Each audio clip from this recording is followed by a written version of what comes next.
students, welcome to my channel. Today I am going to discuss with you flowchart of iteration construct. In this video I will tell you how to draw the flowchart of the looping construct, and this video is very useful for the class 11th IPCA students and for the BCA MCA students also. So let's start. Iteration is the repeated execution of a section of a code when a program is running.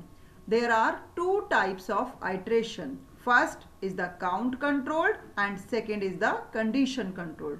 So in count controlled, number of iterations are fixed, but in condition controlled, number of iterations are not fixed. Okay, so let's start. Count controlled. Count controlled iteration repeatedly executes a section of code a fixed number of predetermined times.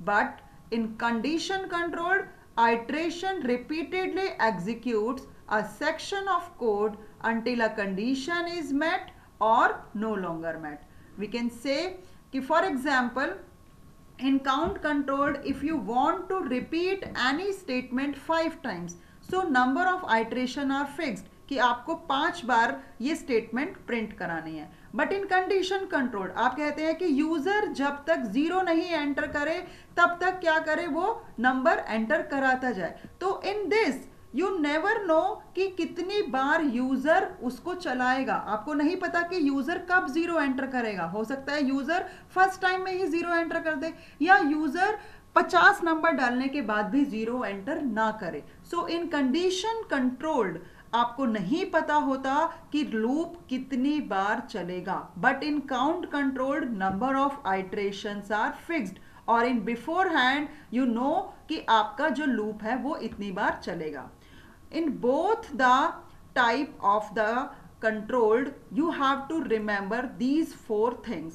These are the components of the loop. First is the initialization, second is the condition testing, third is the loop body, and fourth is the update statement. These all components of loop I told you in my earlier video.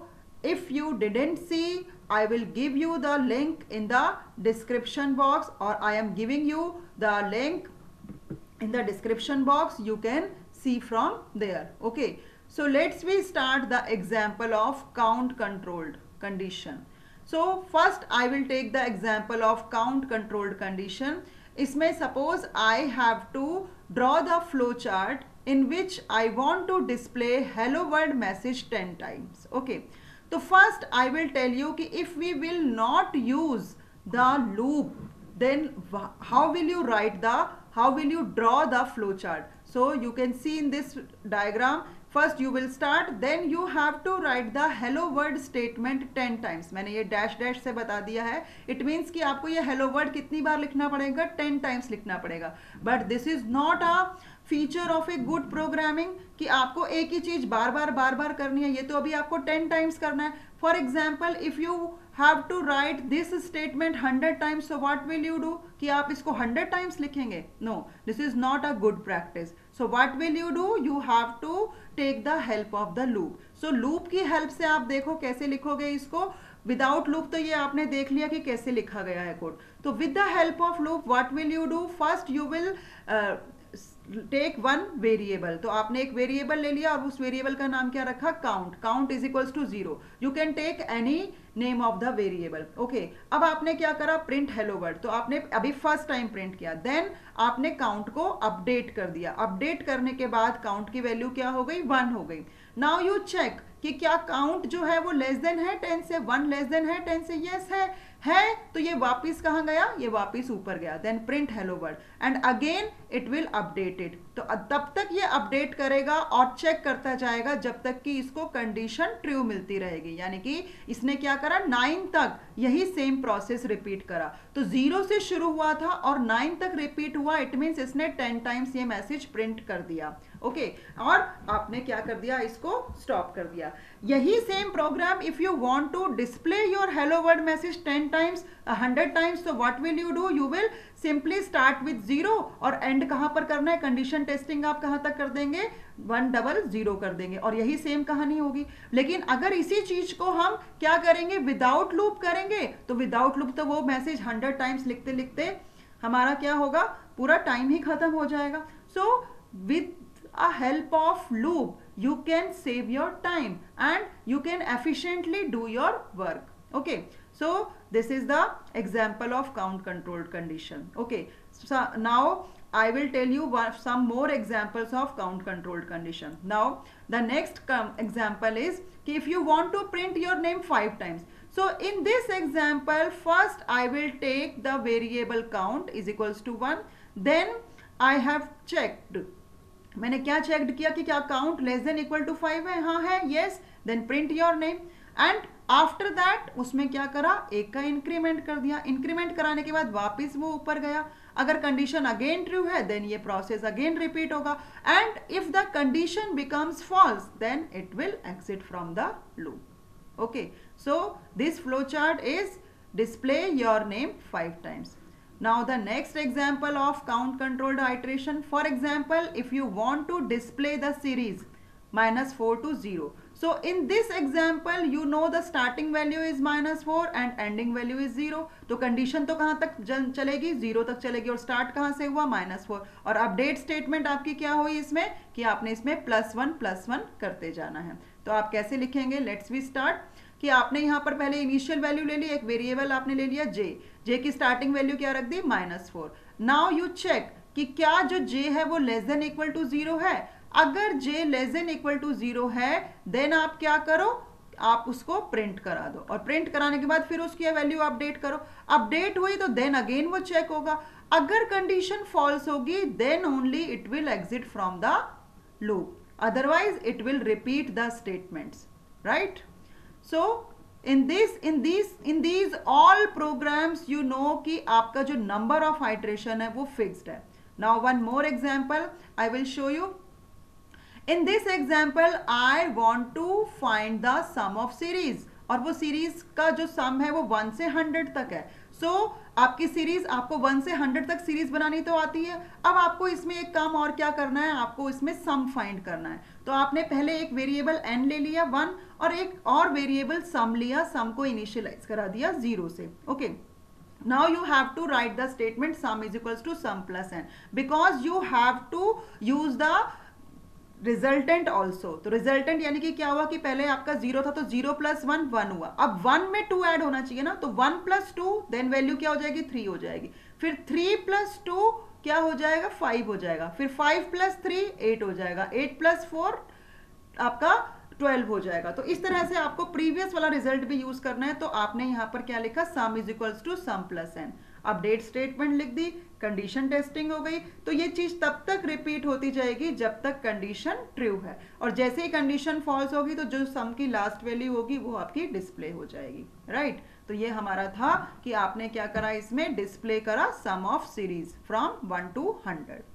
Now the most important program जो कि आपको हर programming language में मिलता है कि आपको एक number enter कराना है और उसका फैक्टोरियल निकालना है। अब फैक्टोरियल होता क्या है, फैक्टोरियल क्या होता है, सब फॉर एग्जांपल आपने एक नंबर एंटर कराया 5, इसका फैक्टोरियल क्या होगा 120। तो क्या किया इसने, 5 × 4 × 3 × 2 × 1, मतलब जो नंबर आपने इनपुट कराया उस नंबर से 1 तक या 1 से उस नंबर तक कुछ भी ले सकते हैं, उनका क्या है, प्रोडक्ट है। So we can say that कि factorial is nothing, it is just a product of the natural number. ठीक है, तो हम इसका अब फ्लो चार्ट देखेंगे। तो सबसे पहले आपने एक नंबर इनपुट करा लिया, रीड करा लिया। Now you take one variable factorial और उसको इनिशियलाइज किससे करा दिया, 1 से।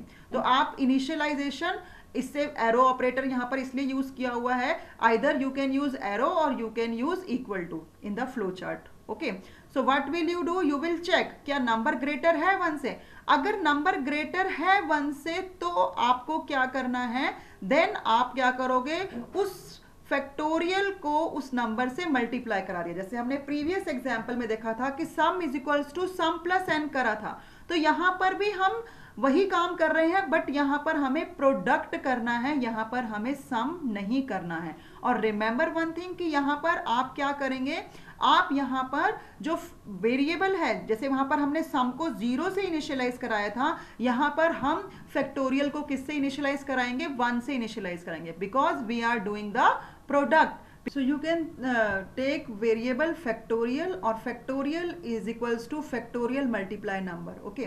Then फिर क्या हुआ, नंबर माइनस हुआ, number is equals to number -1 हो जाएगा. और ये प्रोसेस तब तक चलेगा जब तक कि आपका क्या नहीं हो जाए, जब तक आपकी कंडीशन ट्रू रहती है. जैसे ही कंडीशन फॉल्स होगी तो जो भी फैक्टोरियल में रिजल्ट होगा वो रिजल्ट आपका स्टोर हो जाएगा. सो फैक्टोरियल नाम से ही स्टूडेंट्स घबरा जाते हैं, नहीं. Factorial is nothing but a product of the natural number. Okay, तो यहाँ पर जैसे हम सम ऑफ नेचुरल नंबर करते हैं तो फैक्टोरियल में what ever the number you have entered, उसका बस क्या करना है, उसका आपको सारे उसके वो निकाल के फैक्टर्स निकाल कर उसको क्या कर देना है, प्रोडक्ट कर देना है. Okay, so this is the one more example of the count controlled condition. Now I will tell you the example of condition controlled iteration. So इसमें क्या होगा, नंबर ऑफ आइट्रेशन आपको पहले से पता नहीं होते. जैसे कि हम एक एग्जाम्पल लेते हैं. फॉर एग्जाम्पल आपने स्टार्ट करा एंड आपने क्या करा, facebook.com ओपन करा. अब फेसबुक का होम पेज आ गया, आपने ईमेल आईडी और पासवर्ड डाला. ईमेल आईडी और पासवर्ड अगर आपका करेक्ट है तब तो ठीक है, आपने अकाउंट को एक्सेस कर लिया. If you forgot the password, so वो क्या करेगा, क्या आपका ईमेल आईडी और पासवर्ड करेक्ट है, नहीं, तो वो एरर दे देगा. Then again you will try, then again you will try, और ये प्रोसेस अगेन एंड अगेन तब तक होता रहेगा जब तक कि आप करेक्ट ईमेल आईडी और पासवर्ड नहीं डाल देते. So in this process you don't know कि आपको कितनी बार ये टास्क करना पड़ेगा, है ना. So in this components are same, कि आपका वही स्टार्टिंग हो रहा है, इनिशियलाइजेशन हो रहा है, देन कंडीशन टेस्ट हो रही है, देन लूप बॉडी एग्जीक्यूट हो रही है. लेकिन इसमें आपको ये नहीं पता कि आपका लूप कितनी बार एग्जीक्यूट होगा. ओके, सो इसमें number of iterations are not known in advance, right. Now one more example I will tell you the condition controlled iteration. For example कि if you want to enter the numbers from the user and you want कि वो क्या करे, उसका sum find कर दे, और कितने number वो एंटर कराए तब तक एंटर कराता जाए जब तक कि यूजर 0 ना एंटर करे. जब वो 0 एंटर करे तब वो बाहर निकले. तो हम देखेंगे इसमें, आपने स्टार्ट किया, देन आपने एक वेरिएबल ले लिया i0, सम फाइंड करना है तो सम के लिए 0 ले लिया एक और. अब यहां पर आपने चेक करा कि i नॉट इक्वल टू 0. अगर i नॉट इक्वल टू 0 है देन तो आप अगेन इनपुट कराएंगे, और आपने सम किया, सम करने के बाद फिर i को अगेन इंक्रीमेंट कर दिया, ठीक है.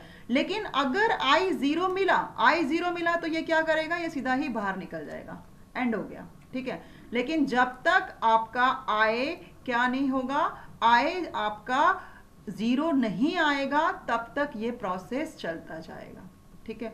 तो ये आपका एक और एग्जाम्पल था किसका, कंडीशन कंट्रोल्ड आइट्रेशन का, राइट.